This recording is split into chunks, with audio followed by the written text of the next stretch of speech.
Do you know that most of the canned tuna that we eat is caught by large vessels called purse seiners, and that one of the methods used to catch the tuna is to fish in association with dolphins? Do you know that this fishing method is considered to be one of the cleanest, most selective fisheries in the world because most of the dolphins are released unharmed and there is little other wasteful bycatch resulting from this method of tuna fishing? In the Eastern Pacific Ocean, EPO, schools of yellowfin tuna are often found swimming under herds of dolphins. Fishermen use this association as a visual cue for the presence of large, mature yellowfin tuna swimming below. To catch the tuna, they carefully encircle the dolphin herd with a purse seine net. This method of fishing used to be controversial because of the high mortality of dolphins that it caused decades ago. But nowadays, this fishery is rigorously regulated and is an excellent model of how international cooperation can mitigate and resolve environmental impacts. The EPO fishery operates under the regime of a rigorous multilateral agreement called the Agreement on the International Dolphin Conservation Program, AIDCP. The objectives of the AIDCP are to reduce the incidental mortality of dolphins in the purse seine fishery for tunas in the Eastern Pacific Ocean, and to ensure the long-term sustainability of tuna stocks and other marine resources, thus guaranteeing the sustainable management of the marine ecosystem in the EPO. The implementations of these goals are obligatory to all the nations that fish within the EPO who have bound themselves to this responsible fishing regime. The AIDCP has evolved from more than 20 years of multilateral cooperation and represents an unprecedented commitment by the nations and their tuna fleets who participate in this international fishery. El APIC se hizo como un acuerdo entre una cantidad de países y de organizaciones, tanto ambientales como de la industria, para reducir la mortalidad de delfines a límites que fueran aceptables para todo el mundo. Creo que el éxito de eso ha sido bien claro. Se fijaron límites y la mortalidad ha estado como 80% por debajo de esos límites todos los años. Se ha mantenido baja por más o menos 20 años. When the program started, we were still, while it had been reduced from the early days of hundreds of thousands of dolphins dying, you were still down in the tens of thousands. And there, we've reduced it significantly from there, so we're consistently below 1,000 now. So I think it's a program that should be proud of its success. Ha permitido la sostenibilidad de las poblaciones de atunes y especies asociadas a esta pesquería, ¿no? Lo que está contribuyendo y va de la mano con lo que es el enfoque ecosistémico. Esto fue un esfuerzo mancomunado que vienen realizando tanto la industria como los gobiernos, los científicos de hace mucho tiempo para garantizarle realmente al consumidor que están consumiendo un atún realmente dolphin safe, un atún libre de muerte de delfines.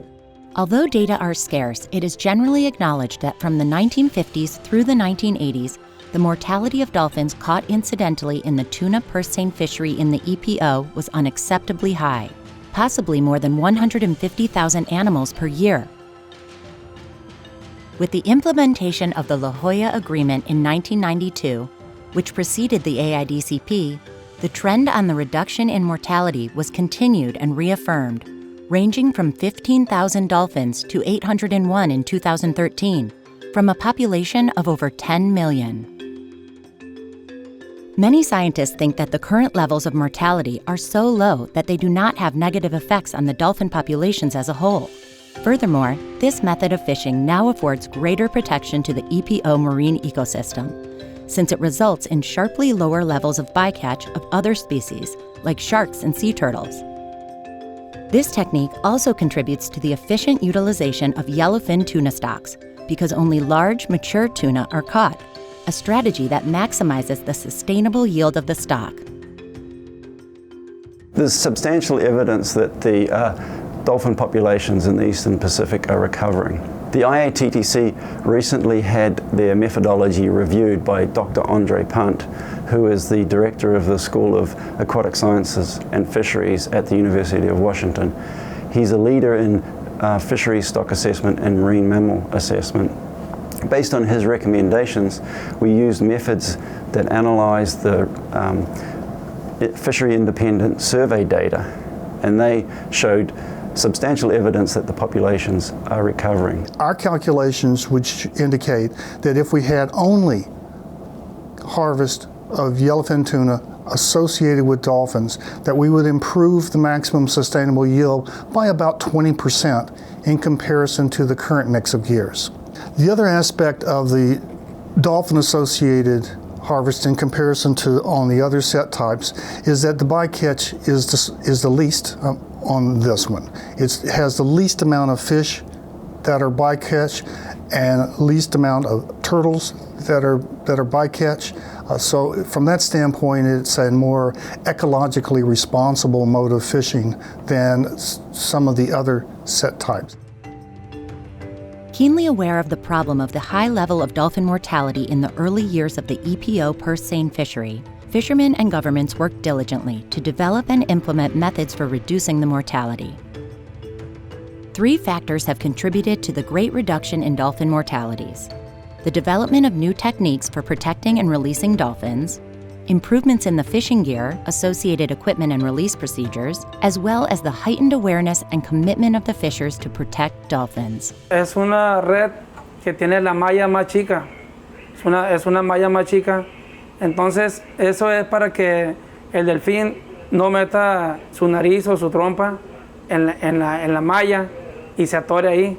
Es una parte de la red que se usa para eso mismo, para hacer el retroceso. El otro tramo de red es malla más grande y ahí sí el delfín se puede atorar. Por eso mismo se acerca hasta que está en el paño medina.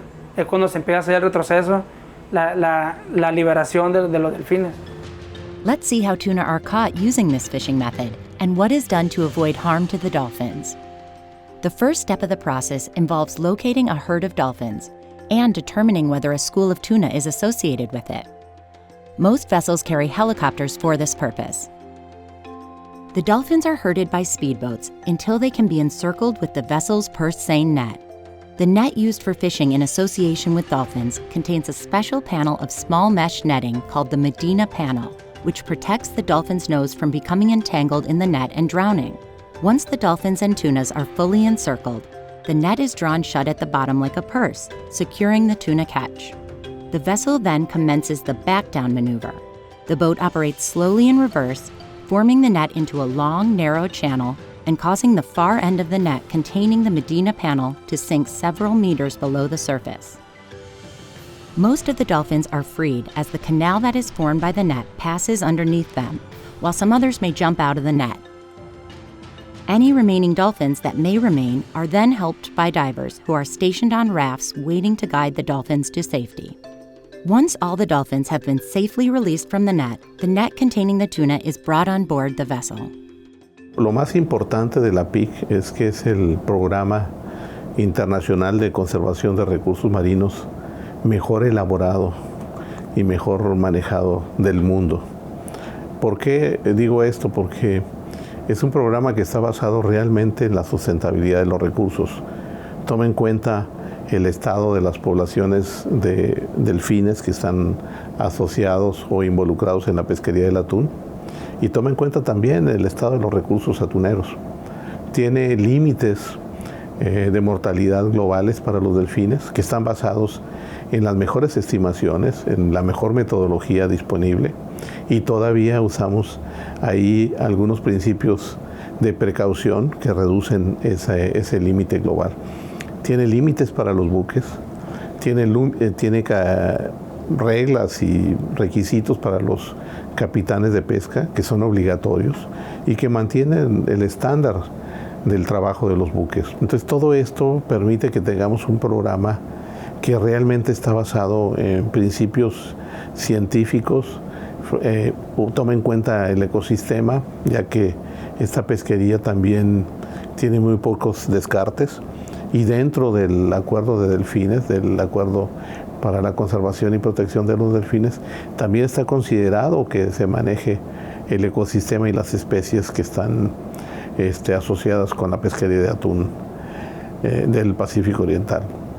Todo esto lo hace el mejor programa que hay en el mundo. Ninguno ha sido diseñado y elaborado como este.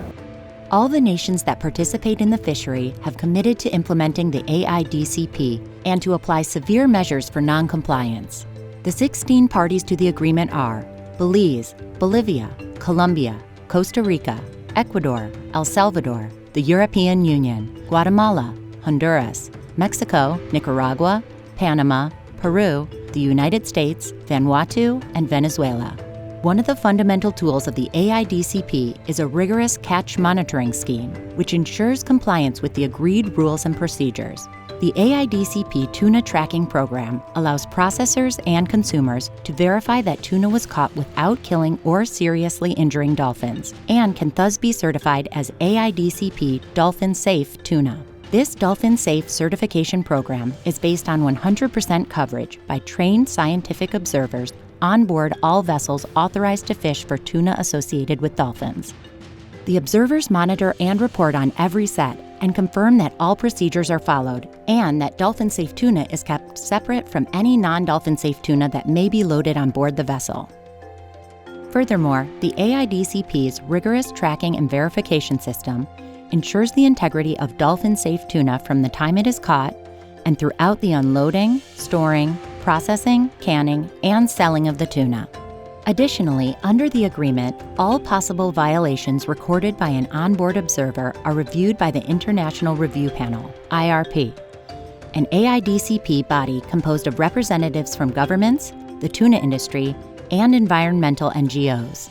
The IRP evaluates the cases and, where warranted, forwards them to the government under whose flag the vessel operates. The IRP process adds another level of vigilance and transparency unique to the AIDCP and the EPO fishery. As a result of this great conservation and management effort by the fishermen and the nations, the purse seine fishery for tunas associated with dolphins in the EPO has become one of the most sustainable fisheries in the world.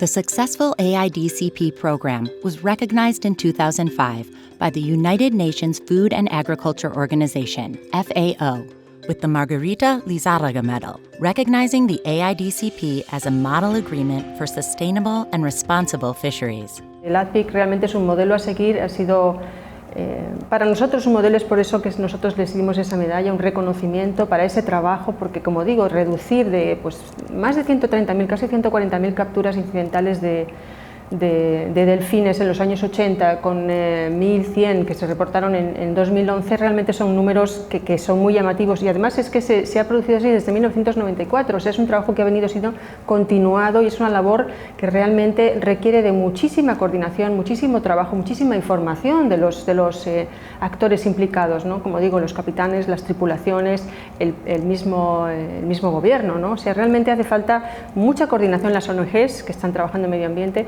y nosotros por eso les reconocemos, les seguimos apoyando y cuenten con nosotros. It is important that the world knows about the success of these cooperative multilateral efforts and is aware of the investment and commitment behind every can of tuna that carries the AIDCP Dolphin Safe label. This label ensures consumers that the tuna was caught without deaths or serious injuries of dolphins, thus protecting the marine environment for future generations. Uno de los grandes honores y reconocimientos que ha tenido el APICD es haber sido ganador de la medalla Margarita Lizárraga por ser una pesca responsable. Y una pesca responsable tiene varios significados. Uno de ellos es que es respetuosa con el medio ambiente, que es respetuosa en este caso con los delfines, con los ecosistemas marinos, y que además es transparente. Recordemos que las otras certificaciones y otros acuerdos que operan la pesquería de túnidos no tienen el grado de transparencia que la PICD tiene. There's so many different labels, and consumers need to understand what they are.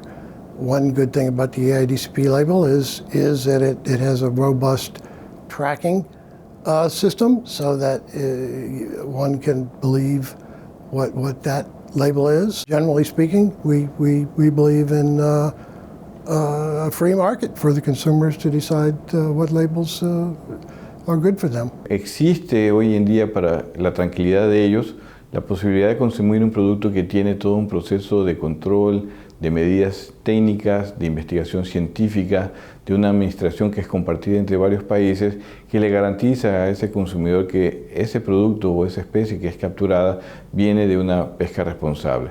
Y que dentro de la sociedad pues es muy importante que todo lo que nosotros consumamos venga precisamente de actividades productivas que se manejen con mucha responsabilidad, con mucha ciencia y tecnología, pero sobre todo con una administración eficiente en los objetivos de un programa de ordenamiento de las pescas. Definitivamente está basada en ciencias, algo que ninguna otra etiqueta puede hacer. Nosotros podemos evidenciar de qué manera estamos ayudando a la conservación, a la protección del delfín y de otras especies. Lo podemos decir, lo podemos enseñar, lo podemos evidenciar con estadísticas, con ciencia. Eso no lo puede hacer ninguna otra etiqueta en este momento. Consumers should demand that all fisheries devote the same level of dedication, verification, and vigilance that is shown by the fishermen and nations that adhere to the AIDCP.